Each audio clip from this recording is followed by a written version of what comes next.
పులివెందుల కౌంటింగ్ని ఎందుకు బహిష్కరించాలి వైఎస్ఆర్సీపీ? జగన్మోహన్ రెడ్డి గారు ఈ ఒక్క ఎన్నిక పరాజయంతోనో విజయంతోనో కొత్తగా సాధించేది, ఓడిపోయేది, కోల్పోయేది ఏమీ లేదు.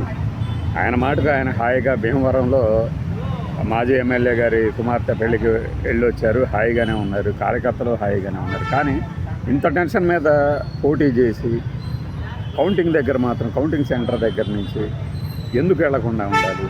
అఫ్కోర్స్ వీళ్ళని బూతుల్లో కూడా కూర్చోనియకుండా బయటికి లాగేశారు, అదంతా ప్రపంచం అంతా చూసింది.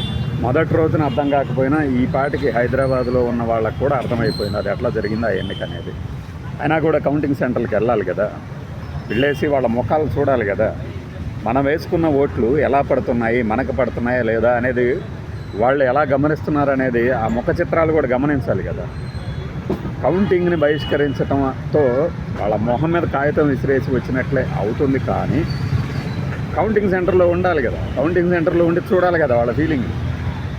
ఇది ఇన్ని ఓట్లు వచ్చినాయి, అన్ని ఓట్లు వచ్చినాయి అంటే ముందు వాళ్ళు ఎక్స్పెక్ట్ చేసిన ఓట్లు వచ్చినాయా లేదా, తగ్గినాయా, పెరిగినాయా, సరిగ్గానే జరిగిందా, ఏది ప్రజాస్వామ్యపు రిగ్గింగ్ అనేది సరిగ్గానే జరిగిందా లేదా అనేది చూస్తూ క్యాప్చర్ చేయాలి కదా ఎక్స్ప్రెషన్స్. అలా వదిలేస్తే ఎలా? జగన్ అలా వదిలేస్తే ఎలా? ఇది హెడ్డింగ్ పెట్టాలి. జగన్ని అలా వదిలేస్తే ఎలా కాదు, జగన్ అలా వదిలేస్తే ఎలా. మన తిరకాసు గారు ఆ పక్కన ఉన్నారన్నమాట, మాట్లాడదామంటే పాపం ఇప్పుడు ఆయన కార్యాలయానికి బయలుదేరారు. ఎవరికి తిరకాసు అంటే మీకు సాక్షిలో రాత్రి 8:30కి షో వస్తుంది కదా, సాటర్డే, అదనమాట. ఆయన అడిగితే చెప్తాడు, సరే వేరే వాళ్ళని ఎందుకు లాగాలి మన వీడియోలో, కానీ జగన్ అలా వదిలేస్తే ఎలా కాదు, జగన్ వాళ్ళని అలా వదిలేస్తే ఎలా.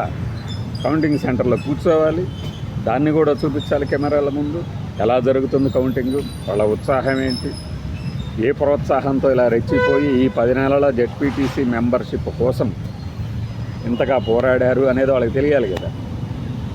30 ఏళ్లలో తొలిసారిగా ఈ ప్రజాస్వామ్యయుతంగా ఓటర్లు బయటకు వచ్చి ఓట్లు వేస్తున్నారు అని చంద్రబాబు నాయుడు గారే మాట్లాడుతున్నారంటే ఆశ్చర్యం అది.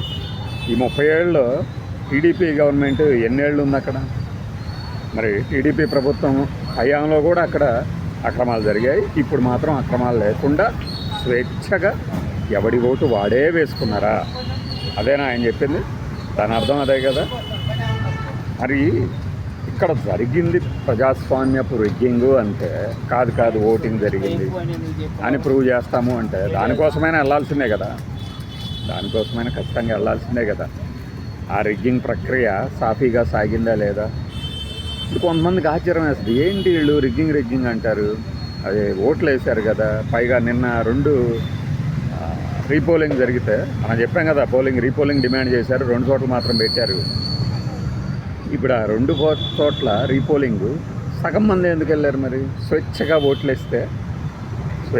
ఓట్లే వేస్తే 2 పోలింగ్ సెంటర్లో నిన్న రీపోలింగ్ జరిగితే సగం మంది ఎందుకు వెళ్ళారు? స్వేచ్ఛగా వేశారా? మరి బాయ్కాట్ రీపోలింగ్ అనేది వర్కౌట్ అయిందా లేదా? 500, 600 ఉన్న ఓట్ల చోట 300 మందిని మొబిలైజ్ చేయగలిగారు. మరి 1200 మంది ఉన్న చోట 600 మంది మాత్రమే ఎందుకు వెళ్ళగలిగారు? మిగతా వాళ్ళు ఎందుకు వెళ్ళా? అంటే దీంతో మనకు ఒరిగేది లేదు అని చాలామందికి తెలుసు. కానీ ఎవరైతే ఆ ప్రక్రియలో పాల్గొన్నారో, నిజంగా ఎవడి ఓటు వాడు వేసుకున్నాడే, వాళ్ళందరికీ నిజంగా హ్యాట్స్ ఆఫ్ చెప్పాలి. ఎవరి ఓటు వాళ్ళు వేసుకున్న వాళ్ళందరూ ఇంతటి నిర్బంధం మధ్య మనకేమీ రాదు అని తెలిసినా, 10 నెలల్లో మనకు ఒరిగేది లేదు అని తెలిసినా కూడా చక్కగా వాళ్ళ బాధ్యత వాళ్ళు నిర్వర్తించారు. అలా బాధ్యత నిర్వర్తించినటువంటి వాళ్ళు ఎంతమంది ఉన్నారో తెలుసుకునేందుకైనా కౌంటింగ్ సెంటర్లో ఉండాల్సింది కదా. 8 గంటలకు కౌంటింగ్ బిగినైందట పులివెందుల్లో, మొత్తం మధ్యాహ్నం కల్లా వచ్చేస్తుంది. ఒకే ఒక రౌండు, 10 టేబుళ్ళు. మరి 9 అయినా కూడా ఇంకా మనకు ఒక్క ఫలితం కూడా రాలా. ఫలితం అంటే ఎన్ని ఓట్లు అని, ఒక్కొక్క టేబుల్ దగ్గర ఎన్ని పడ్డాయి అనేది. ఎందుకని అవతల వాళ్ళు లేకపోయేసరికి ఇంకెవరు లెక్క పెట్టలేకపోతున్నారా? కౌంటింగ్ని బాయ్కాట్ చేయటం ఏంటి? కౌంటింగ్ సెంటర్లో ఉండాలి, ఇది నీ గెలుపు అని చెప్పి రావాలి కదా. బాయ్.